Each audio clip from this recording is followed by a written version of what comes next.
السلام عليكم حبايبي، عاملين ايه؟ يا رب تكونوا بألف خير وصحة وسعادة، ويسعد إليكم ويحقق لكم كل اللي بتتمنوه. بسم الله الذي لا يضر مع اسمه شيء في الأرض ولا في السماء، وهو السميع العليم.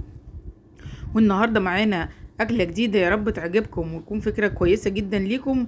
ونقول بسم الله الرحمن الرحيم. وهنا عندي نص كيلو لحمة مفرومة، وعندي هنا بصلتين كبار قطعتهم زي ما انتم شايفين كده 4 أرباع. وعندي فلفل اخضر على احمر، هحطهم مفرومهم ناعم جدا. ليه؟ هنعمل ايه؟ هنعمل دونر الكباب باللحمه المفرومه. هنا فرمت البصل والفلفل بتاعي ناعم جدا، وبعد كده هضيف اللحمه المفرومه فوق البصل بتاعي، واعيد عليهم فرم تاني عشان انا عايزاهم يبقوا ناعمين ومتداخلين مع بعض كده جامد جدا. دمجتهم بقى مع بعض، وبعد ما فرمت احط بصل بودر وتوم بودر و7 بهارات وشويه بابريكا وشويه فلفل اسود، وهدمج الخلطه دي كلها مع بعضها. وبعد كده حطيت 3 معالق بقسماط ناعم من مطحون ده. وبعد كده دمجتهم، واجيب بقى اللي عندي الفويل دوت انا هحط فيه هعمل فيه رول كده اللحمه المفرومه، احطها رول كده واضغطها كده. عندك كيس تلاجة ممكن تحطيه بكيس التلاجة. لو عندك ورق زبدة ممكن تعمليه كده بورق الزبدة. ده نص اللحمة، بس انا طبعا ما استخدمتش نص اللحمة كله في ورقة فويل واحدة، او في ورقة قصدي ألمونيوم واحدة. حطيته في الاسترتش راب كده، وبصوا بضغط عليه كده ولحد ما، عشان انا عايزة الرول ده يبقى تخين شويه زي ما انتوا سميك كده زي ما انتوا شايفينه كده. هاخده احطه في الفريزر مش اقل من 6 ساعات. وبعد كده هنا قطعت فضلة خير ربنا شويه بطاطس عشان احمرهم، وهعمل جنبه شويه مكرونه سباكيتي. هنسلق المكرونه، وبعد كده نشوف هنكمل الاكله بتاعتنا ازاي. هنا بسلق المكرونه سليق كامل عشان انا الولاد عندي بيحبوها بالطريقه ديت. وبعد ما بسلقها بصفيها، وبكون عامله اللهم صل على النبي الصلصه بتاعتها. طبعا بعملها بالثوم، بحط معلقه ثوم على شويه زيت على حته سمنه، وبشوحهم كده. وبعد كده بقوم جايبه معلقتين صلصه معلبه. وبعد كده عشان طبعا لازم احط صلصه معلبه عشان بتعزز اللون بتاع الطماطم او عصير الطماطم اللي انا اضيفه بعد كده. طبعا كان عندي طماطم كنت مصلصاها وحطاها في الفريزر. من وقت لاخر كده لما بلاقيها رخيصه بجيب شويه واحطهم استخدمهم، اعصرهم واسبكهم واحطهم في الفريزر. وهنا حطيت الحله اللي هعمل فيها هعمل فيها البطاطس عشان احمرها. هنا بصوا بقى، دي الطماطم اللي انا بسبكها وافرزها في التلاجة. بطلعت كده كيسه وسبتها فكت شويه، وبعد كده ضفتها على على الصلصه المعلبه اللي انا حطيتها. بعد كده بقى تتسبك كويس جدا، وبعد كده هقوم ضايفه المكرونه بتاعتي.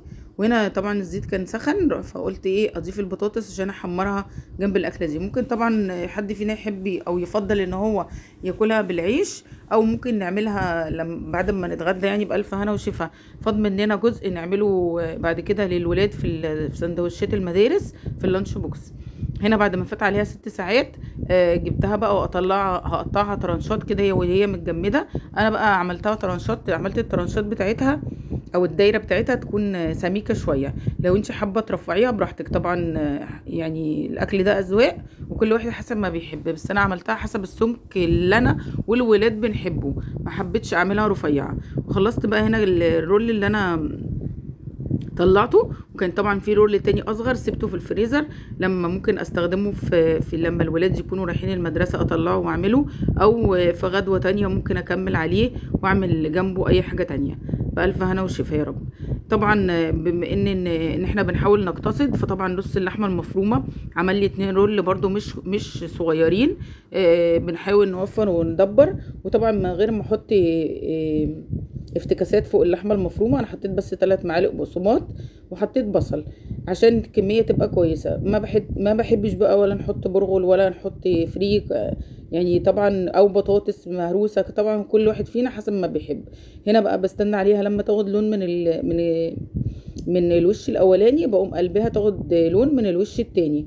ولو لقيت لونها لسه مش واخد اللون اللي انا حباه، حسب ما انت بقى بتحبي، لو حابه تغمقيها غمقيها. انا بقى حبيت اطلعها كده متوسطه ولا غامقه ولا فاتحه. وطبعا بعد ما سقطت المكرونه وسبتها حاجه بسيطه تاخد تبويخه كده على البوتاجاز، وبعد كده طفيت عليها. وبعد كده هسوي بقى الدونر بتاعي دوت تسوية كاملة كده زي ما انتم شايفين.